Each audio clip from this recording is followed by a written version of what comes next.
기도함으로 4월 17일 금요일 새벽 기도에 시작하겠습니다. 사랑이 많으신 하나님 아버지, 이 대한민국의 여러 가지 많은 일들을 우리가 경험을 합니다. 하나님, 이렇게 되든 저렇게 되든 다 소용없다라고 말하는 사람들이 아니라 우리가 이 역사에 대한 책임감을 가지고 이 역사를 하나님의 뜻에 맞게 이끌어 나갈 수 있도록 우리에게 지혜를 허락하여 주시옵소서. 하나님, 특히 이 코로나 바이러스 사태로 인해서 우리가 물리적인 거리를 많이 두고 서로 살아가게 되지만 우리가 하나의 교회로서 결코 마음이 멀어지지 않게 하시고 더욱더 하나님을 사랑하는 아름다운 교회가 될 수 있도록 우리를 인도하여 주시옵소서. 이 모든 사태를 속히 멈추어 주시고 다시 일상이 회복되는 기쁨을 우리에게 허락하여 주시옵소서. 이 가운데 들어야 할 하나님의 메시지를 바르게 들을 수 있도록 도와주시며 또한 이 땅의 그리스도인으로서 또 여러 가지 책임들을, 이 피조물에 대한 책임들을 감당할 수 있도록 우리에게 힘을 더하여 주시옵소서. 하나님, 우리 성도들의 삶을 붙잡아 주시고 경제가 너무나 어렵다고 하는데 누구 하나 어려워지지 않도록 굳건하게 붙잡아 주시며 삶의 문제가 흔들리지 않도록 주님 역사하여 주시옵소서. 우리가 주님 손안에 있음에 안전함을 믿고 감사드립니다. 주님께서 은혜 주시기를 원하오며 예수님의 이름으로 기도드립니다. 아멘. 오늘 우리에게 주신 하나님 말씀은 에스겔서 35장 1절에서 15절까지의 말씀입니다. 에스겔 35장 1절에서 15절까지의 말씀입니다. 제가 하나님의 말씀을 받들어 읽겠습니다. 또 여호와의 말씀이 내게 임하여 이르시되 인자야 내 얼굴을 세일산으로 향하고 그에게 예언하여 이르기를 주 여호와께서 이같이 말씀하시되 세일산아 내가 너를 대적하여 내 손을 내 위에 펴서 내가 황무지와 공포의 대상이 되게 할지라. 내가 내 성읍들을 무너뜨리며 내가 황폐하게 되리니 내가 나를 여호와인 줄을 알리라. 내가 옛날부터 한을 품고 이스라엘 족속의 환난 때 곧 죄악의 마지막 때에 칼의 위력에 그들을 넘겼도다. 그러므로 주 여호와의 말씀이니라. 내가 나의 삶을 두고 맹세하노니 내가 너에게 피를 만나게 한즉 피가 너를 따르리라. 내가 피를 미워하지 아니하였은즉 피가 너를 따르리라. 내가 세일산이 황무지와 폐허가 되게 하여 그 위에 왕래하는 자를 다 끊을지라. 내가 그 죽임당한 자를 그 여러 산에 채우되 칼에 죽임당한 자를 내 여러 맷뿌리와 골짜기와 모든 시내에 엎드러지게 하고 너를 영원히 황폐하게 하여 내 성읍들에 다시는 거주하는 자가 없게 하리니 내가 여호와인 줄을 너희가 알리라. 내가 말하기를 이 두 민족과 두 땅은 다 내 것이며 내 기업이 되리라 하였도다. 그러나 여호와께서 거기에 계셨느니라. 그러므로 주 여호와의 말씀이니라. 내가 나의 삶을 두고 맹세하노니 내가 그들을 미워하여 노하며 질투한 대로 내가 내게 행하여 너를 심판할 때에 그들이 나를 알게 하리라. 내가 이스라엘 산들을 가리켜 말하기를 저 산들이 황폐하였으므로 우리에게 넘겨주어서 삼키게 되었다 하여 욕하는 모든 말을 나 여호와가 들은 줄을 내가 알리로다. 너희가 나를 대적하여 입으로 자랑하며 나를 대적하여 여러 가지로 말한 것을 내가 들었노라. 주 여호와께서 이같이 말씀하셨느니라. 온 땅이 즐거워할 때에 내가 너를 황폐하게 하되 이스라엘 족속의 기업이 황폐함으로 내가 즐거워한 것 같이 내가 너를 황폐하게 하리라. 세일산아 너와 에돔 온 땅이 황폐하리니 내가 여호와인 줄을 무리가 알리라 하셨다 하라. 아멘. 오늘 설교의 제목은 원수의 불행이라도 즐거워하지 말라입니다. 오늘 본문은 에스겔에 나오는 열방신탁 중에 하나입니다. 이 열방신탁이라고 하는 말은 여호와 하나님이 이스라엘의 하나님이시지만 성경에 보면 여호와 하나님은 일단은 온 세계 하나님이시지만 이스라엘의 하나님으로 한정됩니다. 온 세상의 하나님으로서 주변 민족의 멸망에 대해서도 선지자의 입을 통해서 예언을 주시는 장면입니다. 이스라엘 주변으로 이렇게 에돔, 암몬, 모압, 두로, 시돈, 블레셋 이렇게 두르고 있었습니다. 이스라엘 주변에. 에스겔은 이런 주변 민족 국가들에 대해서 다 예언을 주고 있습니다. 두로와 시돈, 블레셋을 제외하고는 에돔, 암몬, 모압은 이스라엘하고 혈연 관계에 있는 민족들이었습니다. 에돔은 이스라엘이라고 하는 이름의 기원이 야곱에서 시작하잖아요. 야곱의 이름이 변해서 이스라엘이 되는데 그 이스라엘, 야곱의 쌍둥이 형 에서에게서 발생한 민족입니다. 에돔 족속이 세일산을 중심으로 살았기 때문에 에돔과 세일은 같은 의미예요. 그러니까 세일산에 대해서 예언을 하든 에돔에 대해서 예언하든 같은 의미입니다. 이 출애굽기에 보면 하나님께서 가나안 땅을 정복하게 하실 때도 에돔 족속의 땅은 건들지 말아라. 그 땅은 내가 에서에게 준 땅이다 라고 말씀하셨습니다.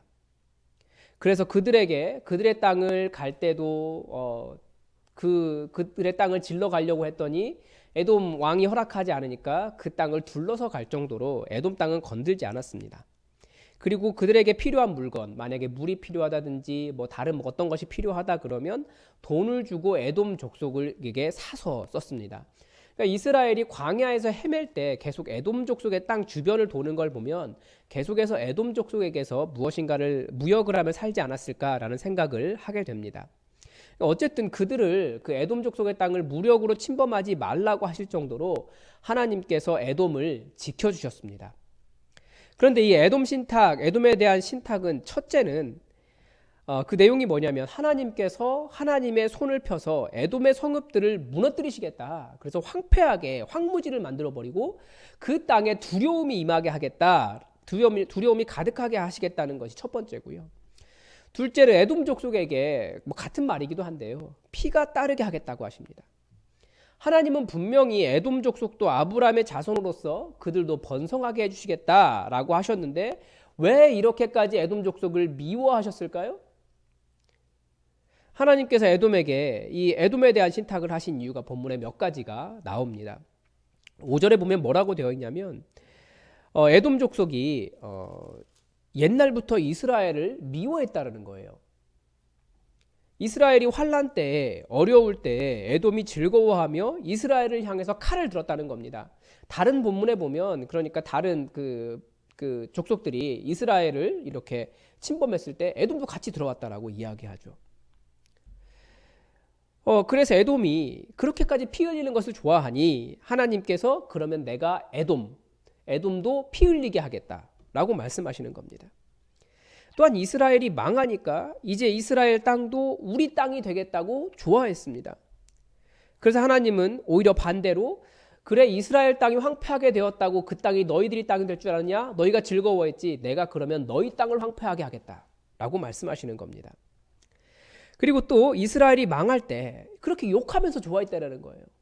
근데 고대 세계에서 욕이라고 하는 것은 그래 너희 신이 너희를 지켜주지 않았다라고 하는 여호와 하나님에 대한 욕이 아마 분명히 있었을 겁니다. 그래서 13절에는 뭐라고 이야기하냐면 그들이 여호와를 대적하여 입으로 자랑하며 여호와를 대적하여 여러 가지 말한 것을 내가 들었다라고 말씀은 기록하고 있습니다.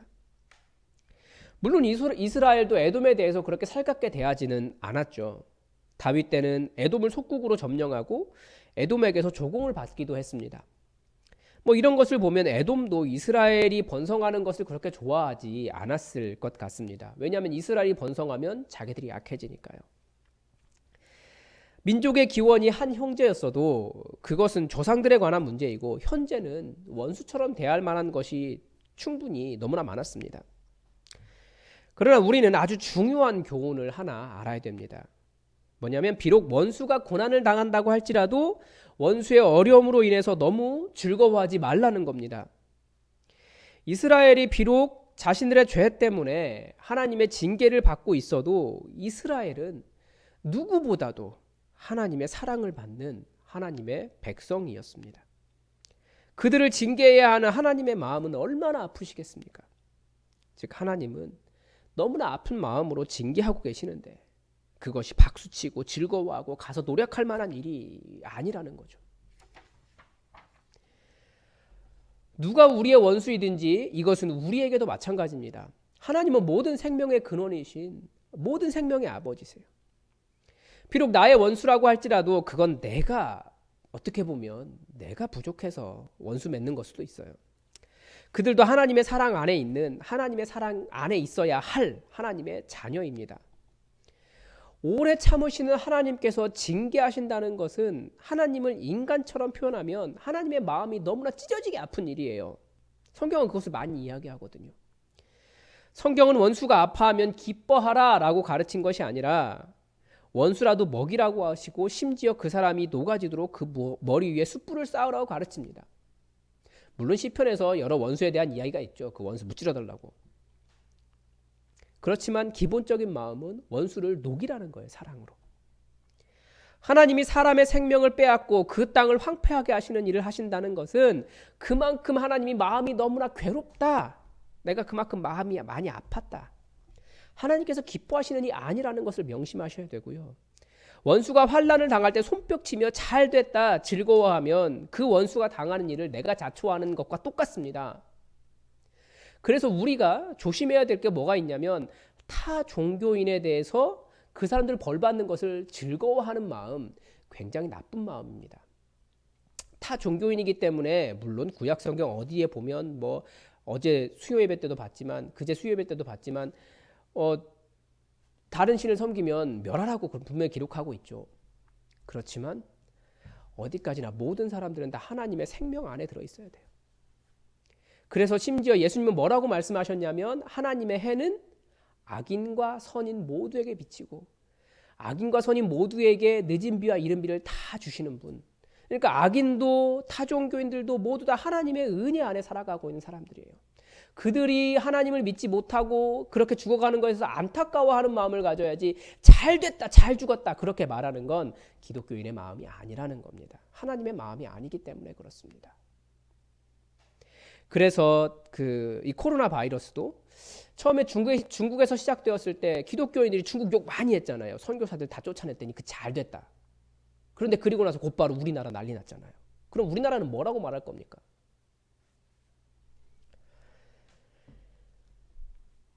우리가 또 성경은 이제 에서의 족속이 에돔 족속이 이슬람과 관련이 있는데 이스마엘 이 관계가 있죠. 그렇게 타종교 그 교회가 미워한 거예요. 그래서 성경은 그들을 미워하라고 가르치지 않아요. 성경을 미워하도록 번역을 하고 거기에 우리의 감정을 집어넣은 거죠. 하나님의 마음은 그게 아니라는 거예요. 그래서 또 여기에서 또 하나 하나님의 마음을 배울 수 있습니다. 우리 하나님은 징계하시는 분이시지만 또 그렇게 또 징계하시는 것 때문에 마음이 아파하신다라고 하는 사실을 통해서 하나님이 이스라엘을 곧 회복시키실 것이라는 점도 미리 예견할 수 있습니다. 하나님의 징계는 하나님의 사랑의 또 다른 표현입니다. 환난과 어려움을 통해 다시 하나님과의 관계를 회복하도록 하십니다. 아버지가 사랑하는 아들을 훈육하는 것과 같습니다. 그래서 오히려 더 하나님의 사랑을 신뢰하고 관계를 회복하는 계기가 될 수 있습니다. 그래서 우리가 환난을 당하거나 어려움을 당하면 우리 입장에서 정말 마음도 힘들고 어려울 수 있습니다. 그러나 하나님의 사랑은 거기에서 멈추는 것도 아니고 끊어지는 것도 아니라는 것을 기억하시기 바랍니다. 또 하나 원수 갚는 일은 하나님께 맡기는 믿음이 필요합니다. 내가 갚아줄 수 있으면 통쾌하겠지만 하나님은 우리 손에 피 묻히는 것을 원치 않으세요. 우리에게는 공평하신 하나님이 계시기 때문에 내가 억울해도 하나님의 손을 기다리는 것이 필요합니다. 그래서 성도는 약간 손해보는 것 같아요. 억울한 것 같기도 합니다. 그렇게 살 때가 많이 있습니다. 그래서 우리는 그럴 때 감정적으로 우리가 억울해지지 않도록 어떤 일을 당해도 하나님의 사랑을 신뢰할 수 있는 믿음을 갖춰야 됩니다. 그렇지 않으면 우리는 너무나 무너지기 쉬운 사람들이에요. 우리도 우리 교회가 공통적으로 안 좋게 생각하는 그런 것들이 있죠. 그렇지만 그렇다고 해서 그 사람이 망하기를 기뻐한다거나 망했다고 잘 되었다고 박수치면서 즐거워하거나 그러면 하나님의 뜻이 아닙니다. 우리를 억울하게 하는 원수가 있을 겁니다. 나의 실패를 기다리는 원수도 있습니다. 그러나 그리스도인들은 그 원수와 아무런 관계가 없습니다. 우리는 원수의 소리에 귀를 기울이는 것이 아니라 언제나 우리를 사랑으로 붙잡아 주시는 그 흔들리지 않는 하나님의 사랑 안에 거하는 그런 사람이기 때문에 더욱 그 믿음 안에 굳게 뿌리 내려서 하나님의 사랑으로만 만족하고 하나님의 사랑으로만 즐거워하고 원수의 참소가 전혀 들리지 않는 천국의 기쁨이 있는 그리스도인이 되시기 바랍니다. 기도하겠습니다. 하나님, 우리는 어쩌면 우리가 망하기를 원하는 사람들의 소리가 우리 귀에 들리는지도 모르겠습니다. 우리가 하나님의 뜻을 따라 여기에 교회를 세웠는데 혹시 우리가 하나님의 뜻이 아닌 것으로 우리 마음이 즐거워하며 원수의 망하는 것으로 인하여 혹시 즐거워하거나 혹은 원수의 참소 때문에 우리 마음이 괴로워하거나 그런 일들이 있습니까? 하나님은 절대 누군가가 망하는 것을 원치 않으시며 다 회개하여 하나님 가운데 하나님께로 돌아오기를 원하시는 분이심을 우리가 알고 있사오니 우리가 세상의 원수의 참소에 귀를 기울여서 우리 마음이 상하는 자들이 아니라 하나님께서 우리를 얼마나 사랑하시는지 그 사랑의 관계 안에 머물러 하나님의 기쁨을 누리며 살아가는 천국 백성 되게 하여 주시옵소서. 우리가 여기에 아름다운 교회를 세웠사오니 이 교회가 하나님 나라와 같게 하시고 우리가 이루고 있는 공동체가 천국의 공동체 되도록 주님 이곳 가운데 주의 사랑을 가득가득 부어 주시옵소서. 주께서 오늘도 우리와 함께 하시길 원하오며 예수님의 이름으로 기도드립니다. 아멘. 우리 다 함께 교회 공동의 기도 제목 가지고 함께 기도합시다. 감사하게도 코로나19 바이러스 감염자가 계속해서 줄어들고 있습니다. 이제 꽤 오랫동안 아무도 나오지 않도록 제로가 되도록 우리가 함께 기도합시다. 그리고 우리 교회에 어려우신 분들 우리가 다 알지 못하는데 여러분 주변에 아는 분들 계시면 저에게 좀 연락을 해주시기 바랍니다. 그래서 우리가 좀 도울 수 있도록 그렇게 했으면 좋겠습니다. 우리가 또 건강이 안 좋으신 분들을 위해서도 여러분 계속 기도해 주시기 바랍니다. 우리 함께 기도하겠습니다.